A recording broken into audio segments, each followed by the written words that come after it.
Looking for these better days.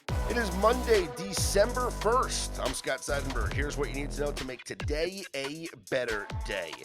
It was chaos early on in Week 13 of the NFL season, and we almost had another chaotic finish last night on Sunday Night Football. Tonight, Week 13 will wrap up with a Monday Night Football game, and we're going to break down that with a same-game parlay as we always do. Mackenzie Rivers joins me on this episode of Better Day, presented by FanDuel. And Mac, let's just start with, first off, kudos to a great weekend up on betterday.com.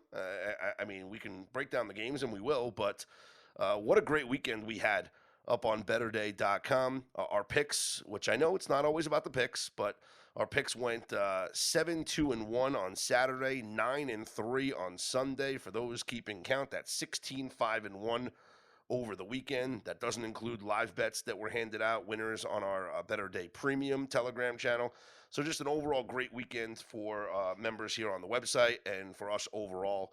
I know I was certainly enjoying myself watching that Sunday Night Football game last night, knowing that, yeah, the Broncos didn't get the cover, but cashed some live bets and the RJ Harvey rushing prop. So a bittersweet ending, but it still felt good overall. So 0-1 in the NFL, and I was... Are you done? Are you retiring? I might. 3-1 in the NBA is what I'm trying to get at. Yes. As soon as I can pivot the conversation, because you're 16-5 weekend, I'm yeah, I guess 3-1 in the NBA. I'm just doing my part. It's like the Ryder Cup. You all go out and it's individual games, but you try to beat Europe generally, and I think we beat Europe. We beat the bookies. We always beat Europe, man. I contributed. America. Yeah, 3-2 overall. All right, well, let's talk about your NFL bet last night, which was the Broncos -6, where it felt like it should have covered at several different times throughout the game, right? Obviously, definitely after the third down and goal play. Well, yes, we got lucky that we were even in a position to cover in overtime. But early on, okay, so Denver's up. Denver's up. They're up 10-7 going into the half. Right, and then Washington scores third quarter. You're like, whatever. It is what it is. Okay, it's then a 20-14 game in the third quarter, right, or in the fourth quarter, and you're thinking to yourself, you're like, or third quarter, it's 20-14. You're thinking, okay, we are at least getting the push. As long as we don't screw anything up in the fourth quarter, we might be able to extend this lead. But then what happened? They screwed it up. Bo Nix didn't see him. Yeah, Bo Nix throws an interception where I don't know what he's looking at sometimes, and that's the thing with Bo Nix. He's so talented and he does make great plays, but he also makes these boneheaded throws where it's how do you not see the defender standing right in front of your receiver? How do you make that throw as an NFL quarterback? And obviously it stalls the drive. And, well, you know what happened. We wind up going to overtime, score the touchdown in overtime, and then give up the touchdown in overtime. Hold on to win. Denver Broncos 27-26 over the Washington Commanders. What did you make of Bo Nix's performance overall last night, Mackenzie? 321 yards, 7 yards per throw. I think he's still defined by his mistakes, though. I would say B-. How about yourself? Yeah, again, he's a guy, and he's made these mistakes before. Look at their loss to Indianapolis, where he threw a bad interception when they were in field goal range that would have, maybe mitigated that loss. But this was another spot where they had an opportunity to extend the lead. They had an opportunity to really, put their stranglehold on this game, and he lets Washington right back in it. For Marcus Mariota, Herculean effort. He tried. And they scored at the end. We got to give them credit. And Dan Quinn made the right decision. You 100% go for two when you score there in overtime. You absolutely have to, because you cannot kick the football off now that it becomes sudden death. Would you agree with that, Mackenzie? It's you never say never, but if you're running the simulation, I'm thinking of some hailstorm and your quarterback got shot at halftime. It's hard. It's a 99.9% decision. It makes no sense to be in a position where you might get a tie when you could win the game. It's 50-50. Theoretically, every team should be very much go for it, don't go for it, every touchdown, because it's 50-50 statistically over the years. So it's 1 point expected value kicking the field goal versus going for 2 in most scenarios with 20 minutes to go in the game. But in the last possession, probably your last possession, it's always go for it. Yeah, you always go for it when you score second because there's only 2 minutes and change left in the game. You kick the football off with the new kickoff rules, the way the kickers are now in the NFL. A field goal is just, it's too easy. You can never kick the football off and put yourself in a sudden death situation. You got that second possession. You know what you needed to do to win the game. You always go for 2 there. So, there's nothing wrong with that decision. What was wrong was it didn't happen the play before. That was the 4th down stop that we should have had to get this cover. What do you mean? Oh, and then penalties? Like you say, I kind of felt like we were going to cover the whole game, even though the 4th quarter looked very dire. But as soon as it went to overtime, I'm like, we could win this. I mean, they went punt in the 4th quarter after the interception, playing very conservative, thinking their defense would win it. It almost did. And then 5 plays, 76 yards, and a touchdown. They were the better team. They could have covered this. It was a coin flip game. Well, coin flip decision on the margin as well. And the Broncos thought they ended the game on the interception that happened there in overtime after Marcus Mariota on a 4th down is could have been sacked. Scrambling for his life. He's about to get sacked. He fights out of the sack and throws an interception, and then they get bailed out because it was called pass interference. So imagine if that ball was tipped at all, there's no pass interference on that play. Any fingertip on it, yeah. Any fingertip on that ball, and the game's over there. The Broncos win the game by 7, and what a miraculous cover that would have been. But Denver now 10-2, and currently the number 1 seed in the AFC playoff picture. The Patriots do play tonight here on Monday Night Football, and as good as the record is, Mackenzie, though, it feels like there's so many people out there watching this Denver's Broncos team that have no faith in them in the playoffs against other winning teams. Are you in that camp? I am in that camp. I would say that really about both of the best records in the AFC. And we'll talk about the Patriots, but point differential, 66, and a lot of 4th quarter wins. I know they had that 4th quarter loss that gets talked about. That was on a penalty decision that was wrong, in my opinion, versus the Colts. So you could just flip that whole game over. But quarterback. Even if Lamar Jackson wins the AFC North, I think they'll have a better shot to win, to get it right in 4 playoff games than a quarterback like Bo Nix or Trevor Lawrence, to throw another name out that. Or Tyrod Taylor, who's pretty good most of the time. Tyrod Taylor, another 70 QBR, pretty good, but just not going to win you too many road playoff games or playoff games at all, in my opinion. Currently up on FanDuel, the Broncos are plus 450 favorites to win the AFC, but they are the favorites. Well, okay. But Mackenzie, it's plus 450. The Patriots and the Bills are plus 480. So it's literally what an open race. It's literally right there. Who's after them? The Colts at plus 650, and then the Ravens plus 700, Chiefs plus 850, Texans plus 1100, Chargers 13-1. A lot of fun bets there. So many fun bets. Texans. The Texans. Let's talk about let's talk about a couple of bets. So I was on VSiN on Saturday night, and I gave out the Houston Texans plus 700 to win the AFC South. We've talked about this on this podcast many times about how at 7-1, 10-1, 13-1, like they were the play to win the AFC South because the schedule is wide open in front of them because they play the Colts twice, and the Colts have a very difficult schedule down the stretch. Here's the current odds in the AFC South. Colts plus 120, Jaguars plus 150, Texans plus 350. I still think the Texans at plus 350 are a play. Yes, you missed the best of the number. You could have gotten plus 700. You could have got 13, whatever. But it's plus 350. It's still a play. So the Texans win this game here, and now they are in control of their own destiny because they're 7-5. They have the games in front of them that they need to play in order to win, right? They have the Colts at the end of the season. I mean, the one thing they have to hope for is they need the Jags to lose one game because the least amount of losses that they can finish with here is 5, and the Jags needing to lose one game while the Jaguars play the Colts, Jets, Broncos, Colts again, and Titans. So the only way the Texans don't do this is if the Jags win every single game for the rest of the year. Loss at Denver, loss at Indy for the Jaguars, I think. Yeah. Looking at their schedule. I think they beat the Colts this week. I agree.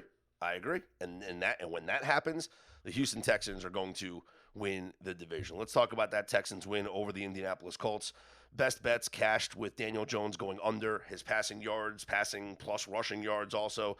Did you think watching that game that he was impacted by that fibula, or was too much made of the injury? 1 carry for 1 yard. Yeah. I'm a stats guy. 1 carry for 1 yard. Clearly. Affected. Yeah, clearly. Is my decision. Yep. C.J. Stroud threw for 276 yards, no touchdowns. He did throw for an interception. Texans win 20-16. This defense is legit. I mean, they are incredible. They are one of the top units in the entire NFL, and that was a big win. And I would still play them to win the division. As I mentioned, the Jaguars, they can win out and win the division. Jaguars dominated the Titans 25-3. We played the Titans team total to go under. That was a winner. This Titans team is such trash. And you know, Mackenzie, this is what really pisses me off. There's so much talk about Shedeur Sanders in Cleveland, and Cleveland's going to give him a firm look, and people backing him, people coming out and really, really supporting Shedeur Sanders and talking about how the Browns didn't give him a fair shot or anything like that. Where is the national media coming out in criticism of the Tennessee Titans for completely botching the draft pick of Cam Ward? Who? Exactly. Like, where's the I've criticism? never heard of Cam Ward. I don't know what you're talking about. Yeah, I don't remember him in the draft process. Yes. I don't remember him going number 1 overall. And is there what's his moment this season? He had like a throw in like week 2 across his body downfield for a touchdown. Wow, just invisible. What's crazy is I was, again, being a stats guy, I'm like, he had his second best game of the season 2 weeks ago. He had his best game of the season last week. Maybe something's happening. Well, Jaguars aren't amazing statistically. They've got a lot of turnovers, but back in the sub 20 QBR department for Cam Ward, 24 for 38, 3.7 yards per throw. He's been terrible. Yeah, bust. He's been absolutely terrible. J.J. McCarthy's terrible.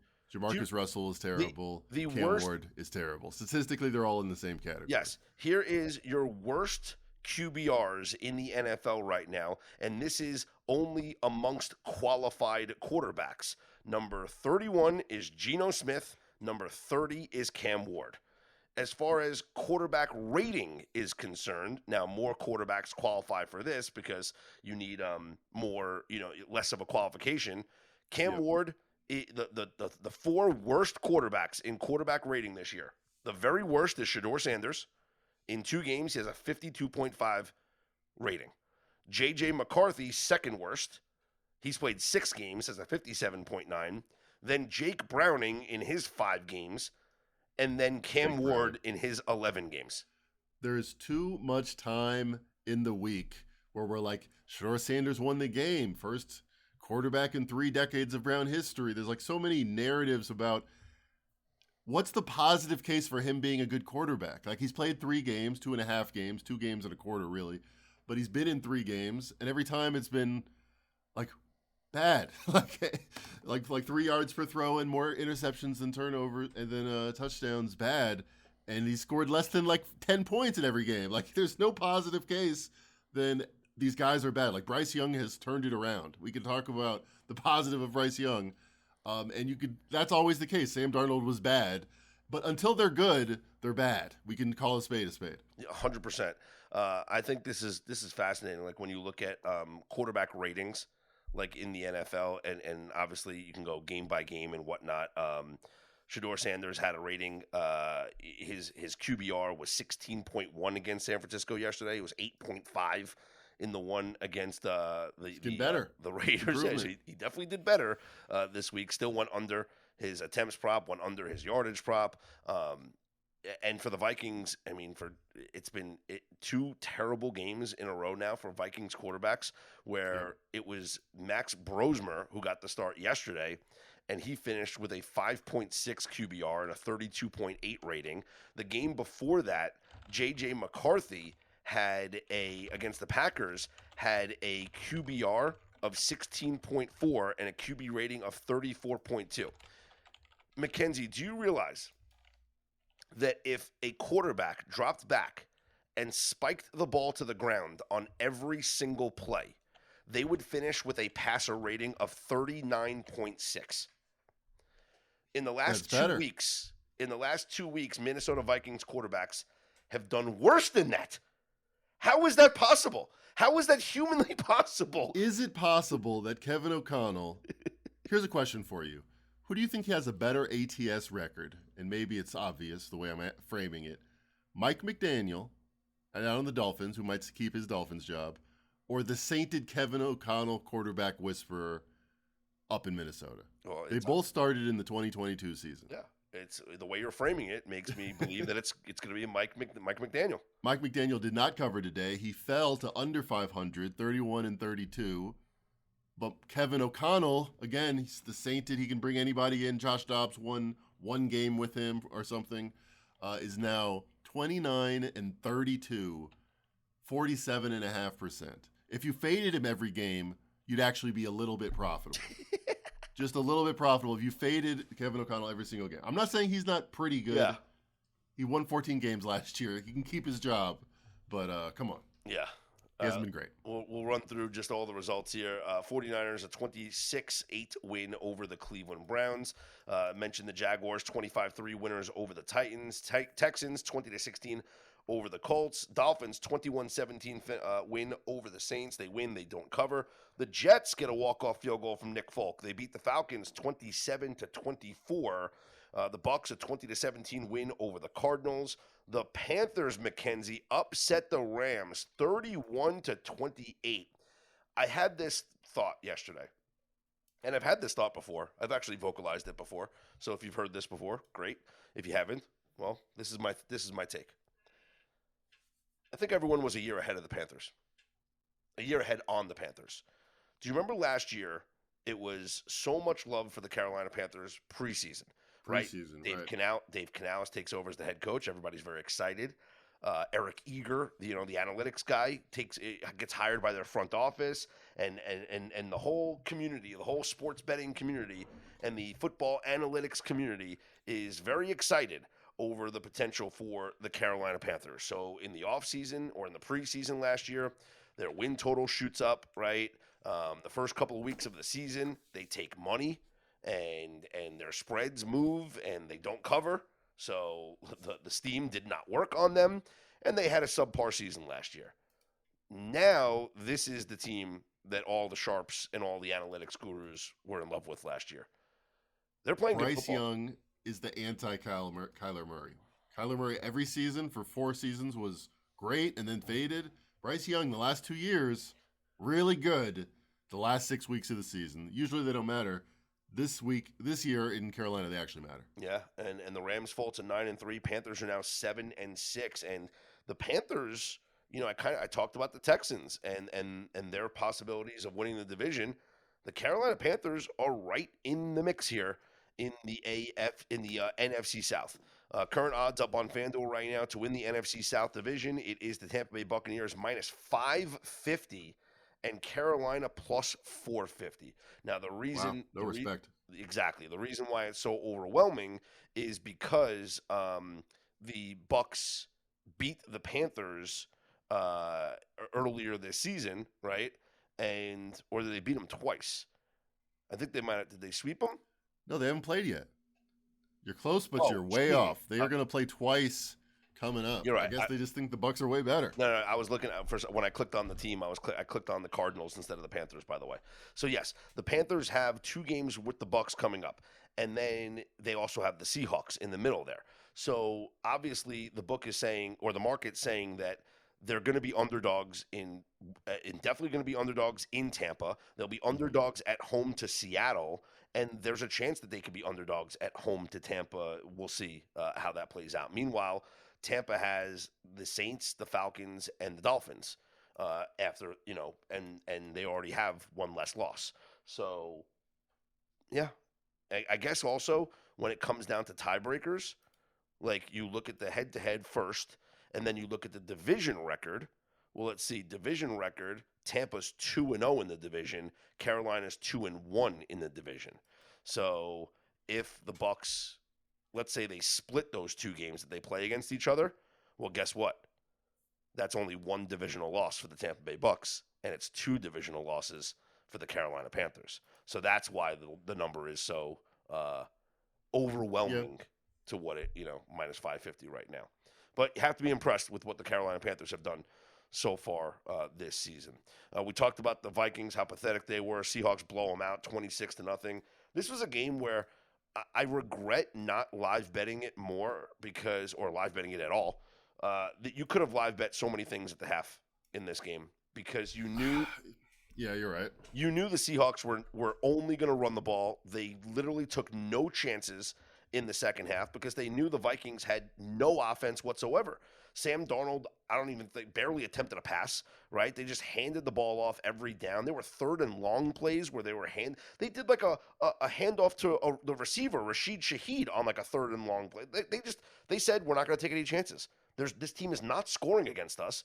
So, I mean, at the half, we should have realized that, and we should have bet like Darnold unders. We should have bet Charbonnet and Walker to go over their attempts, and they all would have came home. Brian Flores, defensive coordinator for the Vikings, might have just had the best game of his life, and you'd never know it. He won't tell his grandkids about it. They lost 26-0.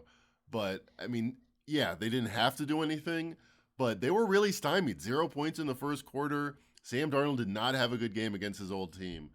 In battle of familiarity, the Vikings defense played great. One of the better games of the season. Like, what was the yards per play for the Seahawks? 3.5. Like, that's like pitching a one-hitter or something like that for Brian Flores. And it wasn't close because Max Brosmer can't play. And it's a lot of quarterbacks that have actually started for Minnesota, and generally they haven't been great outside of Sam Darnold and Kirk Cousins.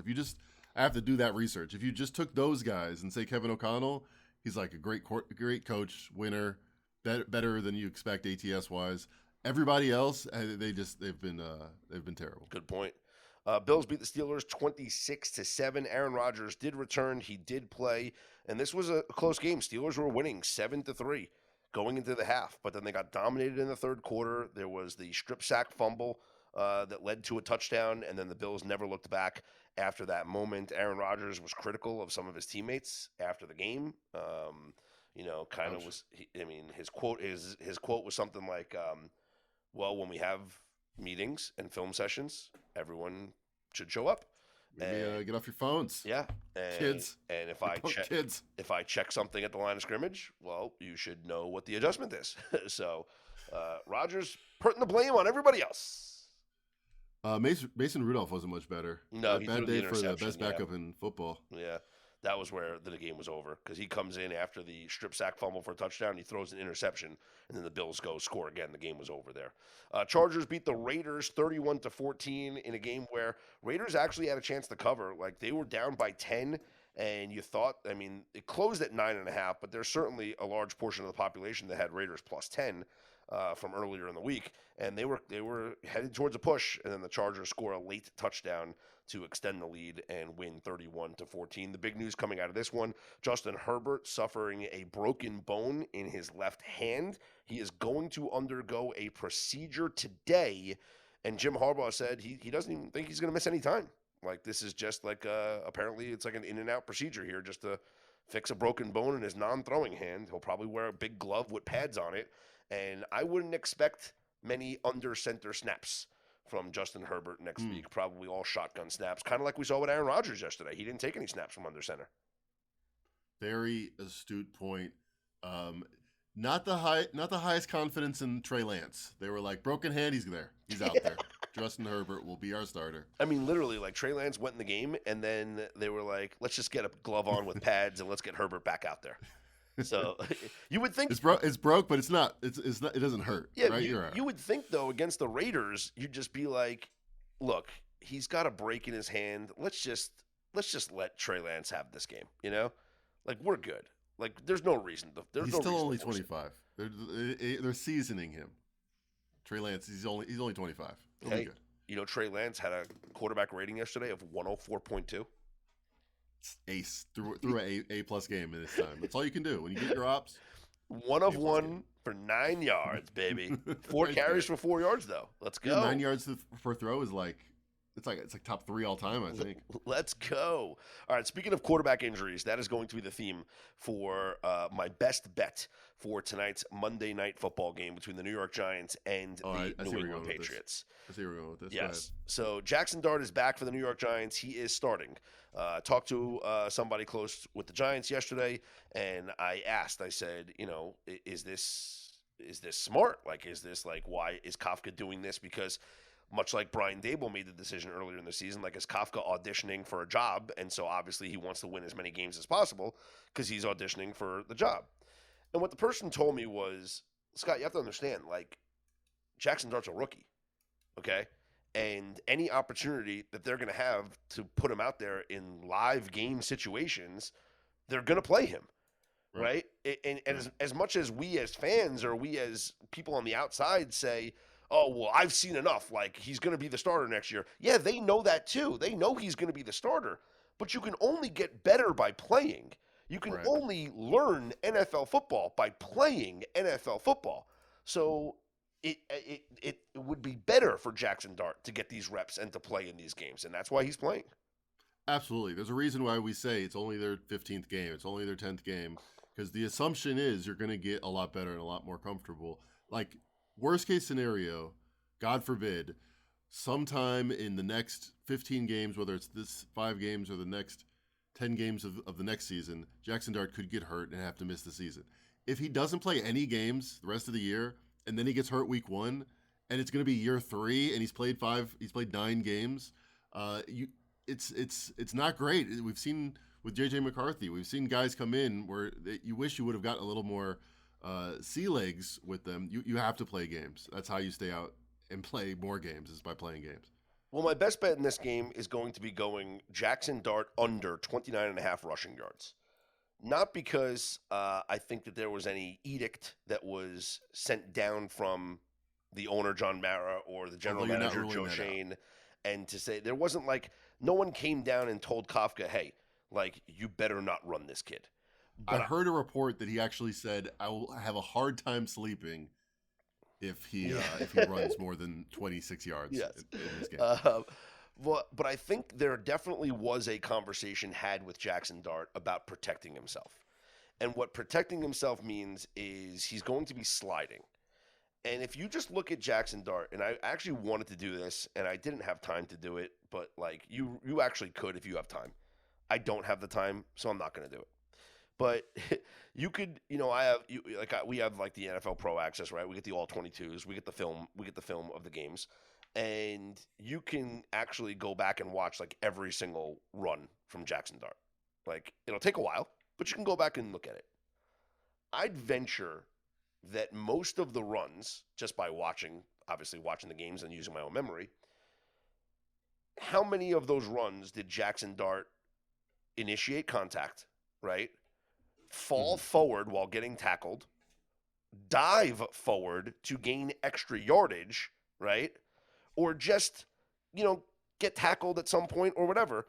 And those yards are part of his rushing data for the season. When you slide as a quarterback, remember, the play stops where you initiated your slide. There's going to be runs when Jackson Dart runs tonight that will be probably 3 or 4 yards fewer than what he could have actually had if he were to continue and run like Jackson Dart, which is to put your head down, dive forward, initiate contact, reach for that first down. And I think that there's a real conversation with Jackson Dart about protecting himself.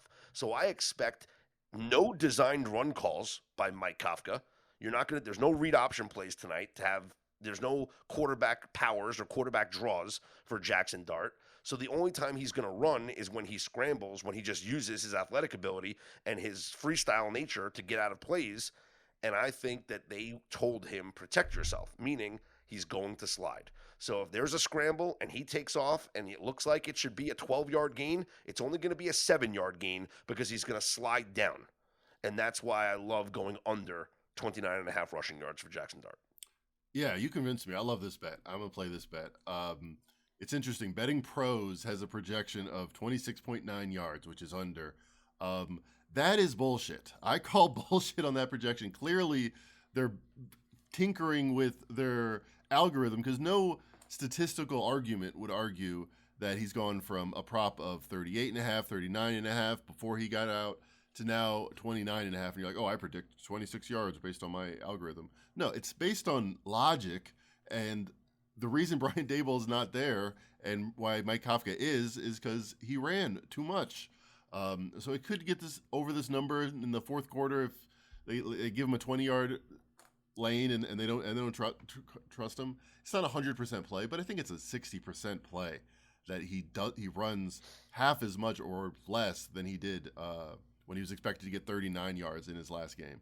So the prop is much less, and it should be even more or less. But it's not because of the end of an algorithm, so I call bullshit on betting pros. Yeah, and like I said, I don't think they call any design runs for him tonight, so the only time he will run will be on just scramble plays. And also, here is another factor. I'm gonna go look at it. I'm gonna look at. I'm gonna read to you how quarterbacks have done against the New England Patriots this year, as far as running the football. And I'm gonna go game by game. There's been 12 games the Patriots have played. Here we go. Quarterbacks rushing. 2 for 10 yards, 0 for 0, 4 for 1 yard, 1 for 3 yards. Josh Allen ran 9 times for 53 yards. The Saints, and that was Spencer Rattler, 4 carries, 20 yards. 0 for 0, 1 for 13, 2 for 19, 0 for 0. Justin Fields, 11 carries for 67 yards, and then 1 for 3. They don't give up rushing yards to quarterbacks. Not on scrambles. They do maybe on designed runs, like Josh Allen and Justin Fields. They don't give up runs. They don't give up a lot of runs on quarterback scrambles. So best bet tonight. And leg one of our same game parlay. I was going to say. Leg one. I can see it. I can see this game playing out in my head now. All right, so that's my leg one, Mackenzie. What's your first leg here, or the second leg of our same game parlay? So let's stick with the theme of quarterbacks. There is a new co-favorite essentially in the NFL MVP race. Yes, Drake May. I think Mike Vrabel is going to earn his Coach of the Year status by throwing a changeup as soon as everyone says, "All right, Drake May's got to blow up this Giants team and win big to solidify him as the favorite." I think they're going to go the other way and go against the worst rushing defense by far in the NFL, the New York Giants. If you look at the second worst team, the Bills, they give up 0.08 points EPA per play. 0.8, I think. Yeah, 0.08. The Bills, the Giants, 3 times that amount. 0.2. 0.08 to 0.2 is a huge difference between the worst rushing defense and the second worst rushing defense. The Giants are clearly a team that you can just lean on, and that's what I think Mike Vrabel, a good coach, deserving of Coach of the Year, although I think Ben Johnson's got a shout. I think the game is close. I kind of lean towards the Giants, but I think the Patriots, with their new running back, Henderson is back, I think they lean on, that's how I see the game playing out. So I agree with your pick, and I think the second pick is also an under. Patriots passing yards under 246.5.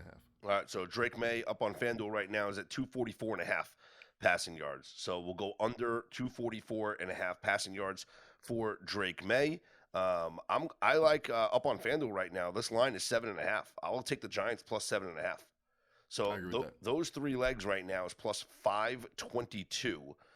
As far as now for a rushing prop, what do you think about going with Travion Henderson over 63.5 rushing yards? I think it's correlated, but I don't think it's correlated enough for them to really make it too bad for us. So I like that, but let's see if it should be like 9 to 1 or 10 to 1 after adding that, because it's not that correlated. Plus 1043, our 4-leg same game parlay. So let's put it in. Winner. Let's put it in. Your $10 bet wins $143. So plus 1043 is our same game parlay, or excuse me, $104. $10 wins $104.35. Your same game parlay here for Monday Night Football. Jackson Dart, Giants quarterback, under 29.5 rushing yards. Drake May, Patriots quarterback, under 244.5 passing yards. We are taking the Giants plus the 7.5 points, and Patriots running back Travion Henderson over 63.5 rushing yards. your same-game parlay, courtesy of our friends over at the FanDuel Sportsbook. Let's talk a little NBA, NHL before we wrap things up. Mackenzie, yesterday, did you have any betting FOMO for not playing the system of the Celtics' opponent's team total to go under? It went under 115. I actually had considered. No, I didn't have any FOMO. I thought the Cavs went over, and I thought they would. I thought they were prone to. So the only reason why I did not have any FOMO is because it was the Cleveland Cavaliers.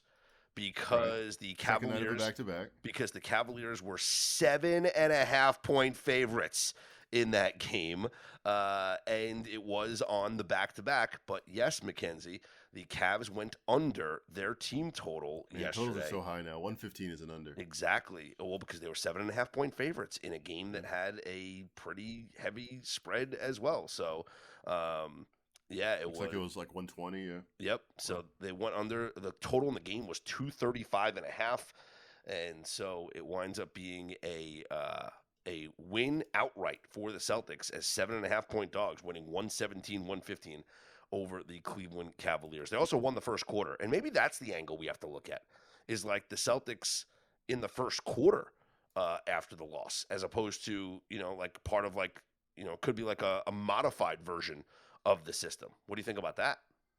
I think you got to look at it holistically. The Celtics have responded off losses for 4 years now.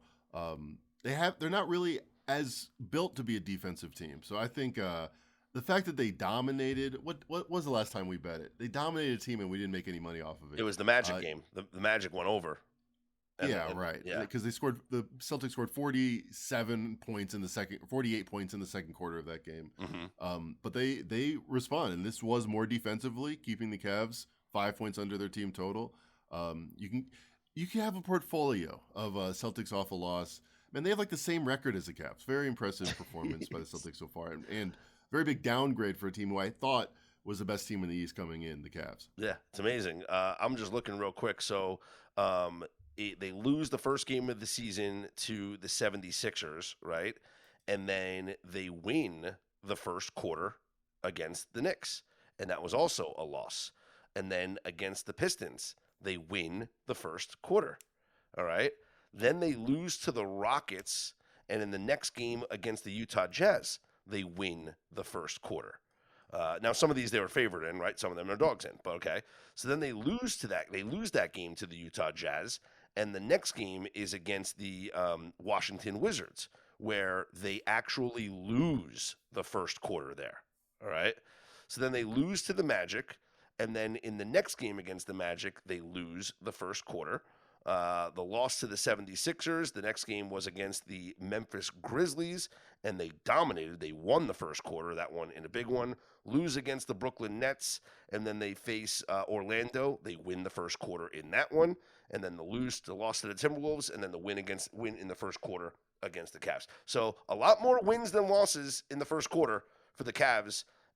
For the Celtics in the follow-up game after the loss. Maybe that is the new system to play. I think it was the Minnesota game where I bet the Timberwolves and we had it, and until we didn't have it, that kept me off it. But okay. I was impressed in the Celtics. I mean, I was definitely thinking about how much to upgrade the Celtics watching them versus Minnesota, followed up with a win versus Cleveland. Very interesting on Tuesday versus the Knicks. Yeah. On NBC. Speaking of the Knicks, good cash out of you, Mackenzie, laying the 8 against the Raptors. Knicks win 116-94 in a game where it was Jalen Brunson. He only had 18 points. Now, when I say only had 18 points, is because look at this freaking run that Jalen Brunson has been on here for the New York Knicks, right? And I'm going to start with, I'll go back to November 11th against Memphis. Look at this run for Jalen Brunson. 32 points, 31 points, 28 points, 33 points, 27 points, 33 points, 37 points, and then he takes the day off and scores only 18 points in the game yesterday. But the Knicks got the win, and the Knicks got the cover. Yeah, Jalen Brunson, I watched 80% of this game. I didn't realize he had 18 points on 19 shots. I thought he was killing it. He's always the most threatening player on the court, And the Knicks now 10-1 at home. They are the best team in the East until further notice. But I should have, if I had any FOMO, it was for not betting more on this game. Did give it out on better day. So happy that our clients got, or our subscribers got some wins out of it, hopefully. Yes. But the Raptors, after losing in overtime the night before, fit a trend that since 2021, with a bunch of sample size, is only 35%. It's pretty simple. You lose in overtime, back-to-back, 3 starters weren't playing for the Raptors. That was factored in the line. But even with whatever's factored in the line, the closing line, this has been a great fade, betting against teams like the Raptors here. Oh man, I wish the Sixers were playing today. The Sixers losing that double overtime game to the Hawks, 142 to 134. Tyrese Maxey had 44 points in that game. Guess who's back? Back again, Joel Embiid. He scored 18 points. He was a 18. he was a minus 11 on the floor in 30 minutes yesterday, Mackenzie. He was that bad in game 1 after 8 months off, and he's been worse. He's looked slimmer. So I mean, I guess if you're like looking for someone to be on your fitness magazine, but he's kind of missed that window. Man, it's sad because I think he was, and on the one hand, if you remember when he was drafted from Kansas and he didn't go number 1 because of the injury, as good as we possibly could have imagined, just from a talent perspective. Mm-hmm. I mean, his offensive game really took off, but the same reason he didn't go number 1, he's been as injured as imagined, playing like literally half the games in his whole career. Yep. And it doesn't look like it's going to get any better. Well, we got several games on the NBA schedule for tonight. I know, Mackenzie, you are working on your updated power rankings, which will be up later on today here, up on betterday.com. We'll email it out to all of you subscribers as well, you insider and premium members with the power ratings. And then will you run the model with your adjusted ratings here for tonight's schedule? I will, and that is future tense. Apparently, my sources are a little slow. I won't reveal. They're free online, but they have not updated. I guess it was a busy NFL schedule. Yes. They're taking their sweet time tonight. Yes. So we'll work on the model. We'll see if there's any plays that fit, any model filters, I should say, coming up here for Monday night. But we will have the updated Mackenzie NBA power ratings here now that the calendar has flipped to December. How about that? We are in the month of December. Can't believe it. We're in the latter part of the decade. It's almost 2026, man. Are we? The 20s are behind us. Oh my goodness. We're going to continue to monitor the NHL schedule. Great day for us on Saturday, taking advantage of some situational spots in the NHL with the teams on the second of a back-to-back in those cities that we absolutely love to fade them in. So no cities tonight that fit that situation, but we'll continue to monitor that throughout the weeks. Want to remind you guys, if you are not a insider or premium member, there's no better chance to join us. We are coming off a scorching hot weekend as far as the picks are concerned. As I mentioned earlier on the program, we finished the weekend at 16-5-1 overall on the picks for Saturday and Sunday. 17-4. Yeah. Come on, Commanders. So it was a great weekend. Live bets hit as well that are always sent out to Better Day Premium members. We did have our first live chat Q&A last Friday. I thought it went very well. Looking forward to our next one coming up this Friday, and hopefully more of you participate and are able to ask questions and contribute to the conversation. Also, we are thinking of other ways to get more people involved in more of like an open forum or conversation setting beyond our Friday chats for our premium members. So maybe something for the insider members as well, or just overall. We're always trying to evolve here. So I invite you, when you get your daily email newsletter, whether you are a paying subscriber or not, if you have any comments, if you have any questions, if you have any criticisms, feel free to reply to the email. We read all the emails. So just reply to the newsletter. We will read the email, and we welcome your questions, your comments, your criticisms, as we are here to provide you guys with the best content and the best service that we could possibly do. We like to say we're more than picks, right? With all the databases that we have, as I just ran through a Celtics thing here, you could do that in 5 seconds just by looking at the databases that we have up on betterday.com, as well as Trench Report, which went another 3-2 straight up. But the underdog plays, Mac, I'm telling you, the way that you take advantage in this trench report is you look at these games that are coin flips in the trenches, and you take the points with those dogs. The Bears against the Eagles was signaled as a coin flip. The Texans against the Colts was signaled as a coin flip. Take the dogs in those games, and you are you're coming up with wins. And if you're a talking head on TV and you're previewing the game, you're like, the Eagles in the trenches have been dominant, and then you watch the game and the Bears have 300 yards rushing. Yes, it flipped on their side. Yes. Of the coin. So Trench Report continues to crush, but we always welcome your comments, your questions, your criticisms. Hit us up, reply to the email in the daily newsletter, and we look forward to serving you guys. Again, we'll get you any announcements that we have throughout the week if we are unveiling anything new or any other new collaborations that are coming. But we do appreciate each and every one of you that became insider or premium members in our first week, and we are ready to roll here for the rest of 2025 into 2026. For Mackenzie Rivers, I'm Scott Seidenberg. Here's hoping you make today and every day a better day.